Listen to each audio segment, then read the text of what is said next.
Welcome to Life, Love, and Light. I'm Veronica Mary Rolfe, and in this fourth season of podcasts, we're examining the topic of resurrection, Christ's resurrection, and our own. We will also be considering how we might live resurrected lives right now, even in the midst of our personal sufferings, our pain, our life challenges, as well as the daily tragedy of a devastating war. This series of podcasts is drawn from my recent award-winning book, Living Resurrected Lives, What It Means and Why It Matters, which was co-authored by my daughter, Dr. Eva Natanya. Last week, we examined the teachings of Irenaeus of Lyon, Tertullian of Carthage, and Origen of Alexandria, on various ways in which the identity of the individual would be able to continue in the resurrected body. We questioned whether all the bits of decayed, scattered, cannibalized, or burned flesh would have to be brought back together again by God in order to resurrect the same corpse that had died into a glorified body. We discussed continuity and discontinuity, material identity, and the instability of matter. We also considered Origen's theory that the resurrected body will be radically changed, but still retain its singular identity. According to Origen, this was possible because personal identity did not reside in the decayed, scattered, burned, or otherwise destroyed particles of the corpse, but in the rational form or essence of the body. And that form or essence remains unchanging and preserves its personal identity even when separated from matter at death. And this rational form or essence, in Greek eidos, is, of course, the soul. Origen understood the soul or essence as, quote, a certain power that is implanted in the body, which is not destroyed, and from which the body is raised up in incorruption. This week, we will continue our investigation into the nature of the resurrected body with Augustine and then Aquinas. 150 years after Origen, in the late 4th to early 5th centuries, Augustine of Hippo, who lived about 354 to 430 of the Common Era, continued to preach the ancient tradition that the resurrected body would be very physical, but still transformed human flesh. In his catechism, the Enchiridion, Augustine still insisted that every bit of the physical matter of the decayed corpse would be gathered up at the resurrection to be reunited with the soul. Quote, nor does the earthly material from which mortal flesh is created perish in the sight of God, but whatever dust or ashes it may dissolve into whatever vapors or winds it may vanish, whatever other bodies or even elements it may be turned into, by whatever animals or even men it may have been eaten as food and so turned into flesh, in an instant of time it returns to the human soul that first gave it life, so that it might become human, grow, and live. However, Augustine did not insist that all the hair and nails that had been removed by frequent cutting and paring would be restored to the body, for that would result in a deformity. He used the analogy of a statue. Just as a melted down statue can be restored using the same quantity of material, it does not matter which part of the material is used for which part of the statue, as long as, quote, all the material of which the statue was originally made is used in the restoration. Augustine attributed to God, the omnipotent and master craftsman, the ability to, quote, remake our flesh with wonderful and indescribable speed from all the material that had constituted it. For if God made man who was not, can he not refashion that which was? Augustine suggested that there will be no deformity resulting from lack of perfect proportion. All that is wanting to an emaciated body will be added, and all that is excessive from a corpulent body will be removed, quote, without destroying the integrity of the substance. He also affirmed that the bodies of saints will rise, quote, with no defect, no deformity, no corruption, burden, or difficulty, and their facility in living will be equal to their felicity. And that is why they are called spiritual, although there is no doubt that they will be bodies, not spirits. Augustine thought it seemly that in the new kingdom of heaven, no bodily member that had been severed would be lost, although the scars would be retained, even as Christ's own wounds were transformed into glory.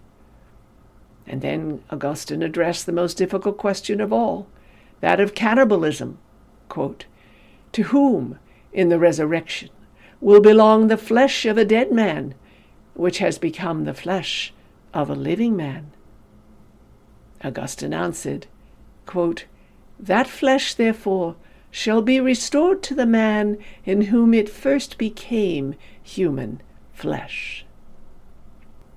In these few quotations, it seems that Augustine, like Irenaeus, Tertullian, and many other apologists before and after them, felt compelled to deal extensively with the gross aspects of a fleshly resurrection. These arguments were fueled by historical circumstances, such as the devouring of bodies by animals, or the deliberate scattering of bodies after martyrdom. It was also Augustine's strong response to the bitter attacks Christianity was receiving from pagans and disbelievers and Gnostics outside the church who questioned the goodness of matter and decried a bodily resurrection at all.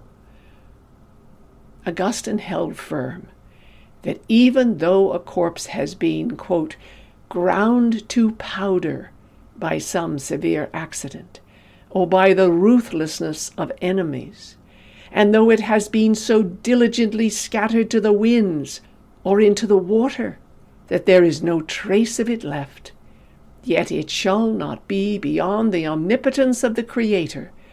No, not a hair of its head shall perish.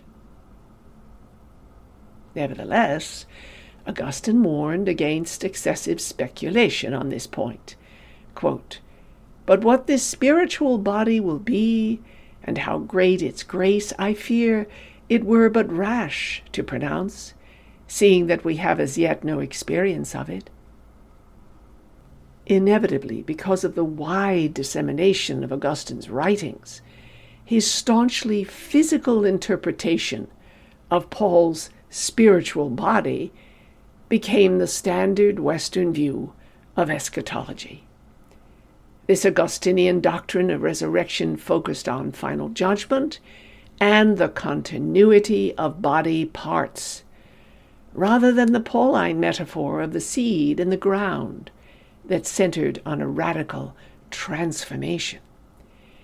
And this doctrine has greatly influenced Christian theological discourse throughout the medieval period and continues to do so into our own 21st century.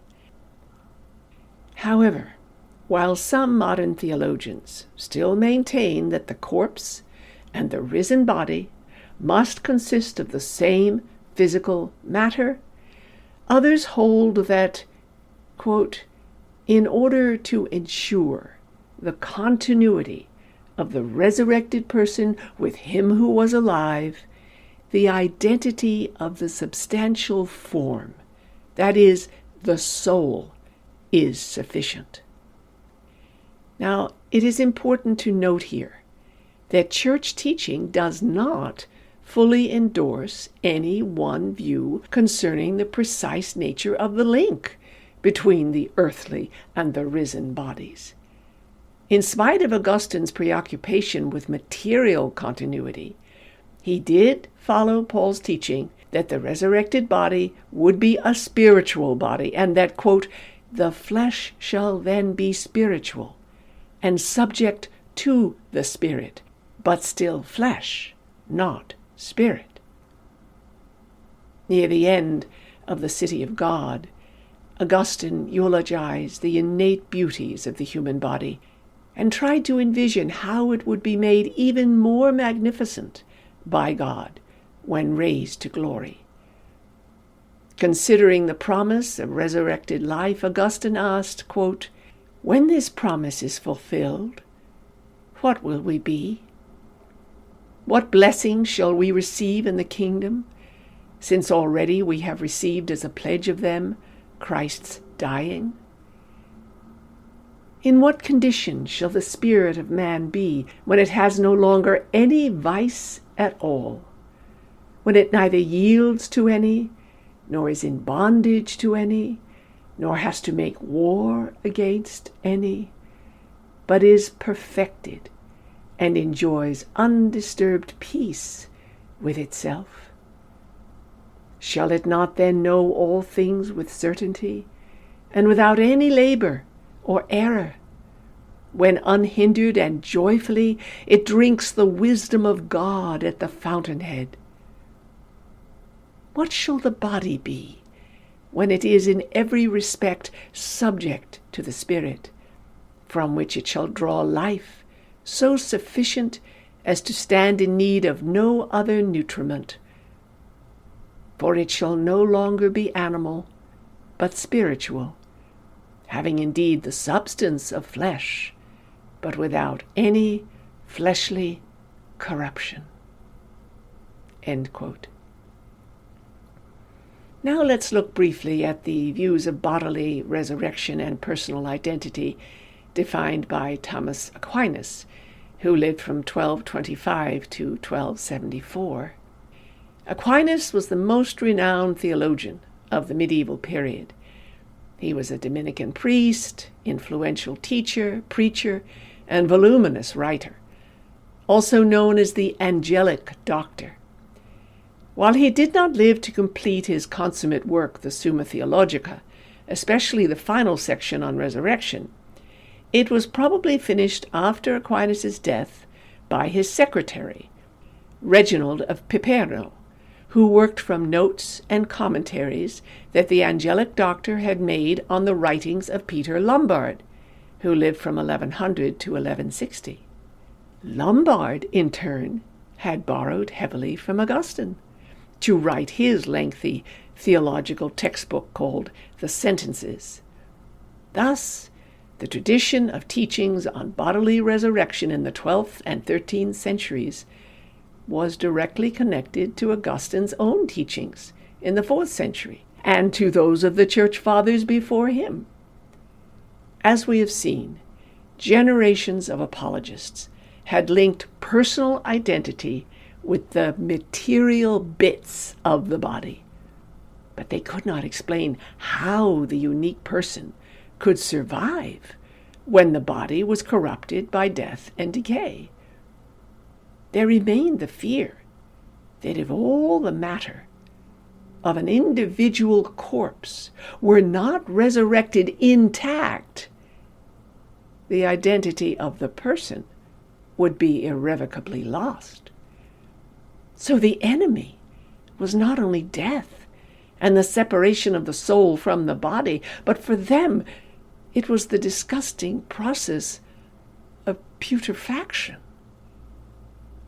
Employing Aristotle's metaphysical view that every being is a composite of two principles, primary matter and substantial form, Aquinas broke with tradition.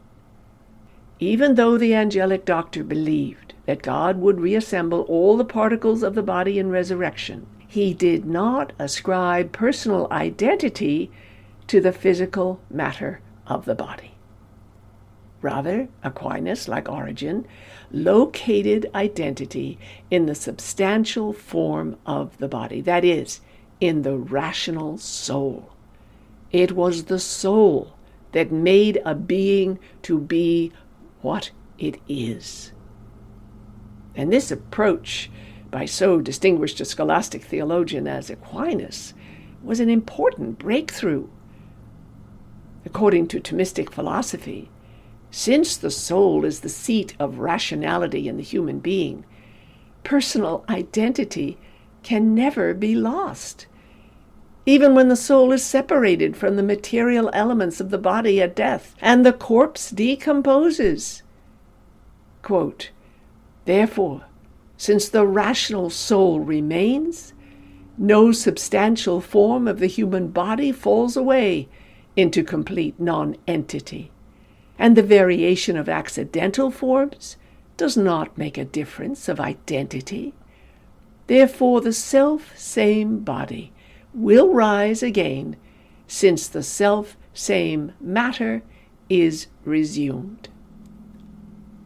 Still, we may ask, if there is a radical change of bodily matter in resurrection, from corruptible to incorruptible, from mortal to immortal, then how can it be numerically the same person that rises again?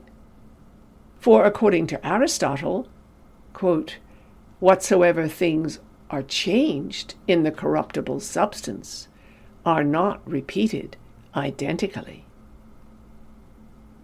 Would not the resurrected body-soul complex be, in effect, a new person, if the matter informed by the substantial form has so thoroughly changed? "No," said Aquinas, quote, "for we cannot call it resurrection unless the soul returns to the same body, since a resurrection is a second rising, and the same thing rises that falls. Wherefore resurrection regards the body which after death falls, rather than the soul which after death lives. And consequently, if it be not the same body which the soul resumes, it will not be a resurrection, but rather the assuming of a new body." Aquinas quoted Augustine that, quote, "To rise again is naught else but to live again." So unless the same identical person who died returns to life, he or she could not be said to live again, which would be contrary to faith. Aquinas further insisted that the body would have to be identical, because if it were not, the person could not obtain his or her final goal, and would seem to have been created in vain.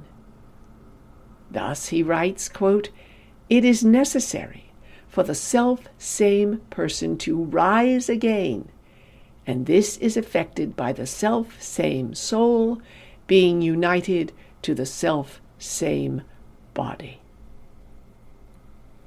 Aquinas assumed that all organs, entrails, and essential parts of the body would rise, as well as the humors, cold, hot, moist, and dry, that affect the behavior of the human body, and the accidental parts like hair and nails. However, their bodily functions would be changed. Merely accidental qualities, such as sweat, urine, semen, and breast milk, would no longer be necessary in the resurrected body. Neither would the resurrected body perform actions of the natural or animal life.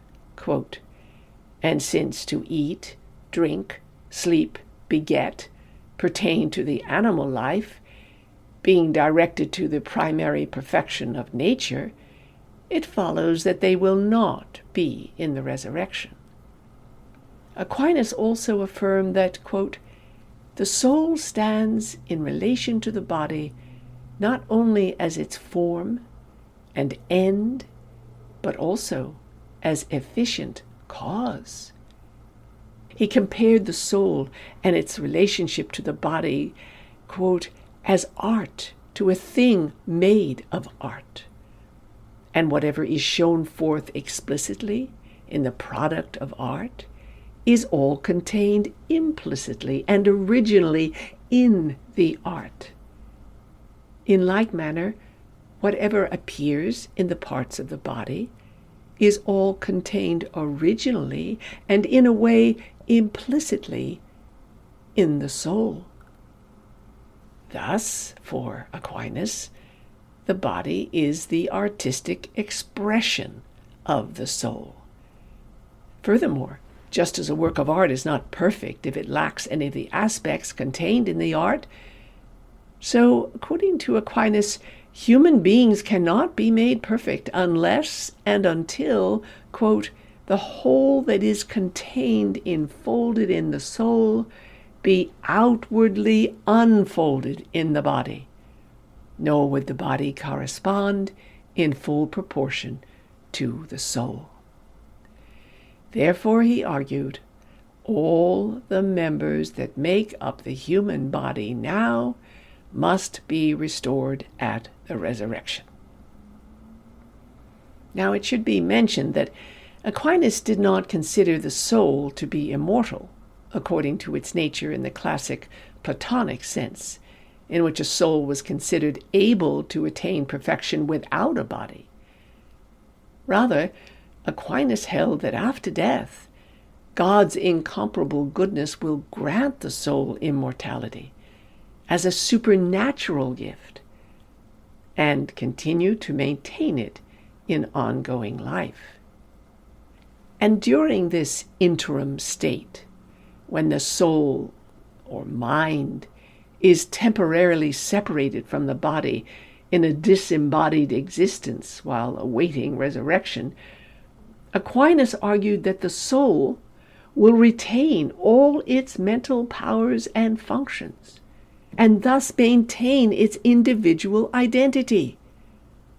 The already purified soul, that had been assured of its salvation at the particular judgment immediately following death, will even be able to enter into the vision of God.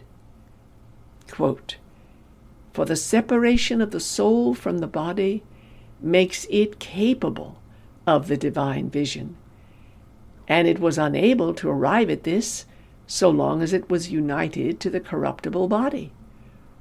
Now, in the vision of God, consists man's ultimate beatitude, which is the reward of virtue. In other words, the disembodied soul that joins the communion of saints will be incorruptible, immortal, and able to rejoice in the vision of God. However, since the soul will lack a body, Aquinas wrote that it will still be incomplete, without corporeal means of expression, and therefore, according to Aquinas, deficient. For Aquinas, the soul separated from the body is in a way imperfect, as is every part existing outside of its whole. For the soul is naturally a part of human nature. Therefore, the human person cannot achieve his or her ultimate happiness unless the soul be once again united to the body. In this disembodied state, Aquinas suggested that the soul will be unable to experience the supreme happiness of the unified person. Quote, my soul is not I, and if only souls are saved, I am not saved, nor is any man. End quote. And we would add, nor is any woman. The fullness of life will only be possible when the soul finally receives its resurrected body and assumes a new and definitive identity. Now, in addition to immortality, incorruptibility, and the sublime capacity to envision God, Aquinas addressed other supernatural qualities that the glorified body, once reunited to the soul, would possess. First of all, it would be impassible, that is, unable to suffer from the extremes of passion, namely pride, anger, greed, jealousy, revenge, and lust. Therefore, the saints would not suffer physically the effects of sin, nor from heat, cold, pain, or any other inconvenience. Quote, "The human body and all that it contains will be perfectly subject to the rational soul, even as the soul will be perfectly subject to God. Wherefore it will be impossible for the glorified body to be subject to any change contrary to the disposition whereby it is perfected by the soul, and consequently those bodies will be impassible." Next, the glorified body would be blessed with subtlety. Aquinas explained that, quote, "Subtlety takes its name from the power to penetrate. Therefore, quote, a subtle thing is said to be penetrative, for the reason that it reaches to the inmost part of a thing. So is an intellect said to be subtle, because it reaches to the insight of the intrinsic principles and the hidden natural properties of a thing." End quote. Now, subtlety does not mean, as heretics had proclaimed, that the glorified body would become a rarefied spiritual substance. Quote, "So that human bodies in rising again will be like air or wind." Aquinas argued that this is impossible, because a body cannot become a spirit, and the complete human person is composed of both body and spirit. In addition, quote, "Our Lord had a palpable body after the resurrection, as appears from the last chapter of Luke, and we must believe that his body was supremely subtle. Moreover, the human body will rise again with flesh and bones, as did the body of our Lord, according to Luke 24:39, quote, "A spirit hath not flesh and bones, as you see me to have." And Job 19:26, quote, "In my flesh I shall see God, my Savior." And the nature of flesh and bone is incompatible with the aforesaid rarity, that is, bodies rising like air or wind. Further, the glorified body would be graced with agility, by which it would become perfectly subjected to the glorified soul. Quote, "So that not only will there be nothing in it to resist the will of the Spirit, but also from the glorified soul there will flow into the body a certain perfection, whereby it will become adapted to that subjection. And this perfection is called the gift of the glorified body. Just as by the gift of subtlety, the body becomes completely subjected to the soul as its form, from which it derives its specific being, quote, "So by the gift of agility, it is subject to the soul as its mover, so that it is prompt and apt to obey the Spirit in all the movements and actions of the soul. Thus the gift of agility will enable the glorified body to be wherever the mind, soul, wishes it to be instantaneously, without any effort or labor." And finally, Aquinas asserted that the body of the righteous would be radiant with luminous clarity, because it is written, quote, "The just shall shine as the sun in the kingdom of their Father." Matthew 13:43. and, quote, the just shall shine and shall run to and fro like sparks among the reeds. Wisdom 3:7. As with the other aspects of the glorified body, Aquinas affirmed that, quote, this clarity will result from the overflow of the soul's glory into the body. And so again, it will overflow into each part of the soul according to the mode of that part. These four qualities, impassibility, subtlety, agility, and clarity, were known in the medieval period as the dotus, that is, the bridal dowries or gifts given to the resurrected body by the glorified soul.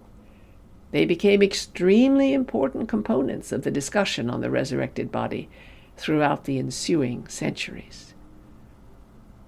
Now let's pause and consider these approaches to the resurrected body. A spiritual body does not imply a floating spirit, a ghost of sorts, or even an angelic presence, though it was said that we shall be like the angels in our capacity for wisdom and in our ability to see God. As distinct from the theological debates that persisted over the ensuing centuries, Paul's conviction seems to have been that at the resurrection we will not receive back the same bits of earthly matter that we had before. Quote, and as for what you sow, you do not sow the body that is to be, but a bare seed, perhaps of wheat, or of some other grain. 1 Corinthians 15:37. So even as the seed in the ground must break open before it can put out roots and struggle upward through the soil toward the light before it can sprout, so our body-mind complex must die to what it has been before it can ever become something else. Indeed, Paul called the Corinthians fools for thinking the same body that had died would rise again in exactly the same way, presumably reconstituted from the exact same particles of matter. The seed is nothing like the stalk of wheat. The grape bears no resemblance to the gnarly vine. Yet there is a continuity of identification, just as there is continuity of the person who is born, lives, dies, and is resurrected.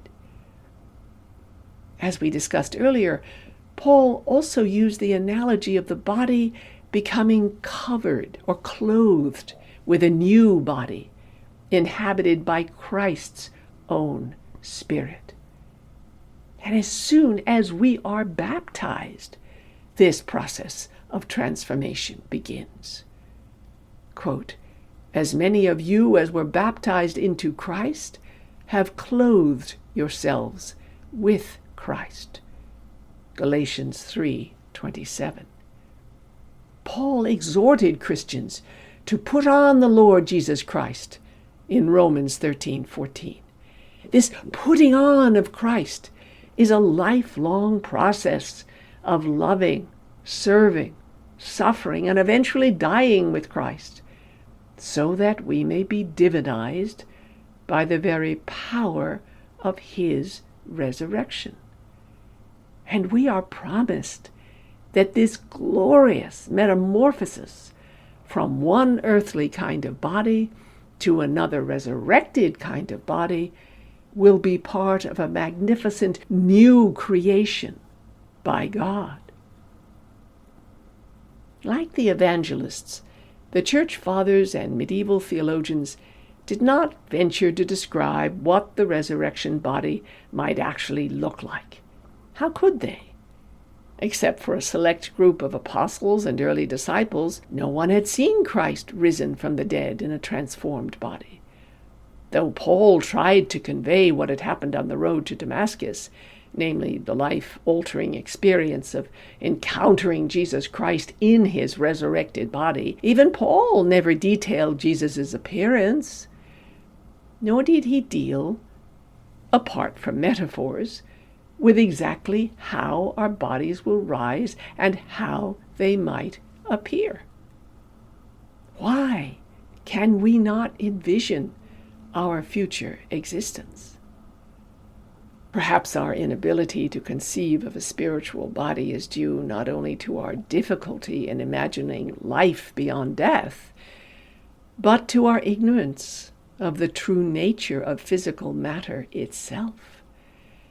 The forms of material entities that we can see, touch, and posit are strictly limited.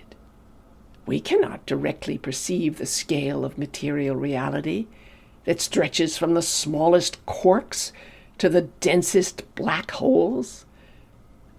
Likewise, the spectrum of light that appears to the visible eye is infinitesimally narrow relative to the vast scope of the range of electromagnetic waves. And similarly, the variety of corporeal and spiritual bodies that might inhabit our own world, much less the entire cosmos, is also unknown to us. So if we cannot even see the full spectrum of earthly bodies that exist all around us, how can we expect to envision a heavenly body? At present, we are simply unable to comprehend what a transformed spiritual body might look or feel like. Neither can we imagine what kind of body would be a perfect image and likeness of Christ's own resurrected body, because we cannot yet perceive Christ's glorified body.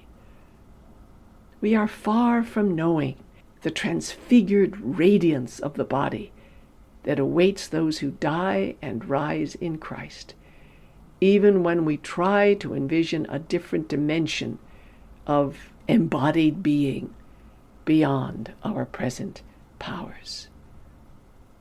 And if we can hardly imagine the resurrected body, how are we to conceive of the resurrected mind?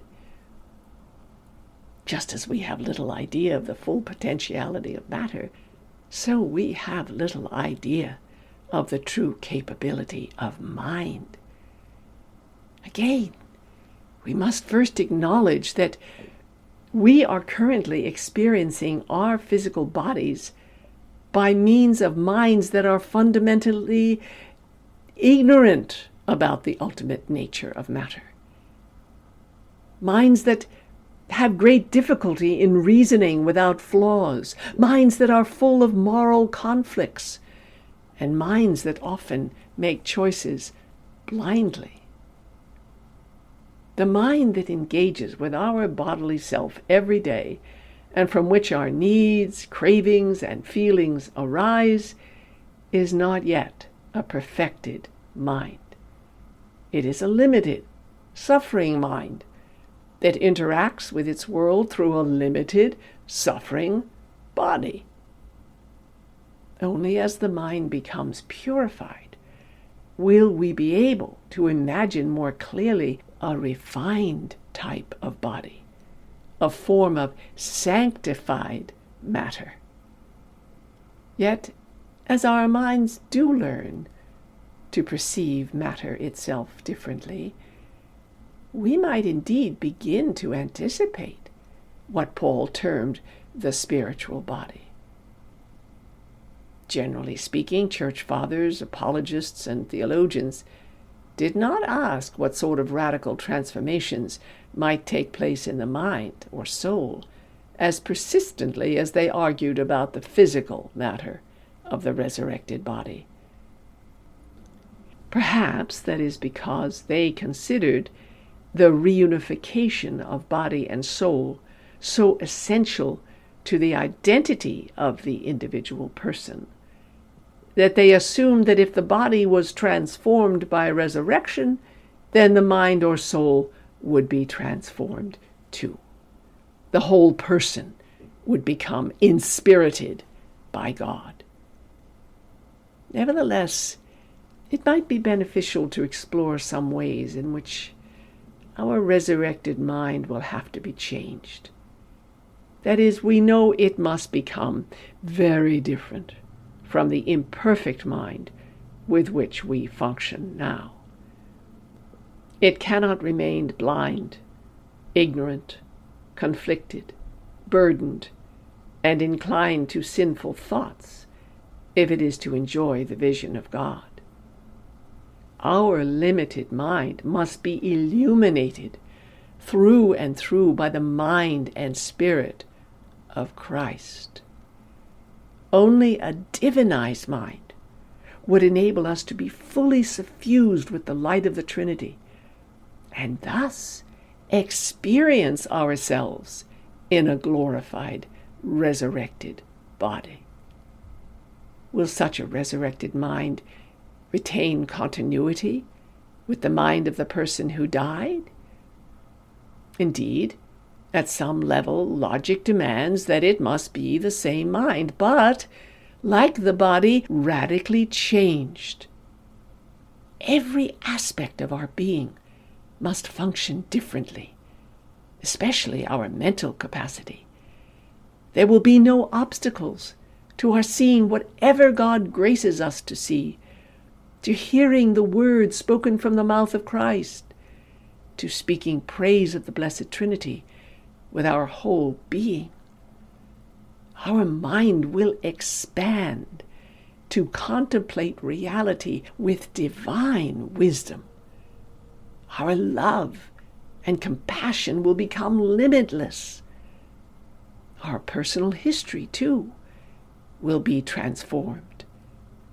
All the wholesome creative works of the mind in this life will be made glorious in the next. Our emotional and spiritual wounds will be healed. Our precious memories will be preserved. Our talents will be magnified. Our soul's beauty will shine in radiance. But if there is so much change, what ensures continuity? Perhaps continuity lies simply in the fact that we will remain within the same continuum of mind.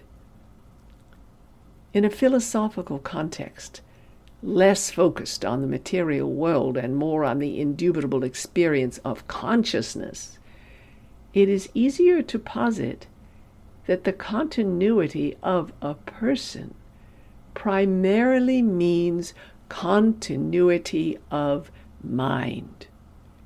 Mind is always the organizing principle that enables our bodies to appear in a certain way in relation to the current state of our spirit, our emotions, our habitual perspectives, and our conceptual constructs.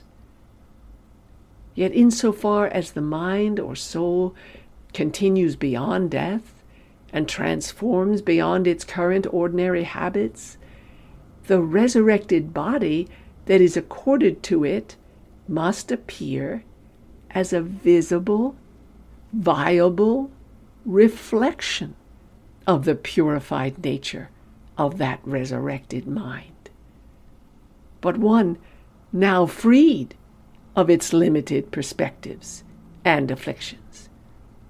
And how do we know this? Because Paul wrote, quote, "What is sown is perishable. What is raised is imperishable. It is sown in dishonor. It is raised in glory. It is sown in weakness. It is raised in power." 1 Corinthians 15:42-43. Like the body, the structure and functioning of the mind must be completely altered. Extending Paul's analogy, we might venture to add, what was blindness will be light. What was ignorance, wisdom. What was selfishness, unbounded love. Furthermore, what was failure will put on fulfillment. What was loss will become gain. What was mourning will become rejoicing. What was restriction will be liberated.